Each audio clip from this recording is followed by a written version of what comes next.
এক বিয়ে কম তাকুয়া, দুই বিয়ে ডবল তাকুয়া, তিন বিয়ে তিন তাকুয়া কোথাতে পাইছে রে? আত্মসম্মান রক্ষার জন্য, নিজের গায়রত বাঁচানোর জন্য, নিজের গুনাহ থেকে হেফাজতের জন্য আপনি বিয়ে শাদীকে একবারে তামাশার পর্যায়ে নিয়ে গেছেন। ইসলাম কোনো ফাজলামির বিধান নয়। কিন্তু যদি কেউ একাধিক বিয়েকে ঘৃণা করে, এই বলেন, মেয়ে হোক ছেলে হোক, যদি একাধিক বিয়েকে কেউ ঘৃণা করে, যে একাধিক বিয়ে করে তাকে যদি লুচ্ছা বলে, নাউজুবিল্লাহ, আল্লাহর এই আয়াত অনুযায়ী তার ঈমান থাকবে না।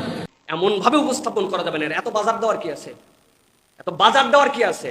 আপনার প্রয়োজন হয়েছে আপনি নিজে নিজে বিয়ে করে আপনার মতো করে আপনি থেকে দেন। এটাকে বাজার দিয়েছেন কি? ইনসাফ নাই, আদালত নাই।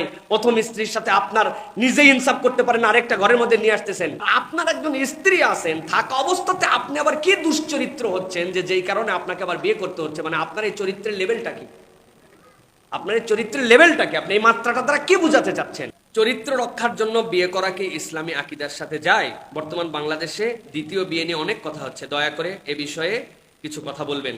প্রিয় ভাইয়েরা, প্রথম যে বিষয় হচ্ছে যে দ্বিতীয় বিয়ের ক্ষেত্রে আপনাকে একটা বিষয় সবসময় মনে রাখতে হবে। দ্বিতীয় নয়, দ্বিতীয়, তৃতীয়, চতুর্থ আল্লাহ রাব্বুল আলামিন পুরুষের জন্য যেটা বৈধ করেছেন, এক্ষেত্রে আপনাকে মনে রাখতে হবে যে এই বিয়ে যেটা আপনার আমার জন্য আমরা বলতেছি, এই বিয়ে সুন্নাত এবং এটা জায়েদা। এটা কোনো ওয়াজিব নয়, অথবা এটা কোনো আপনার জন্য উৎসাহ ব্যঞ্জক আমল নয়।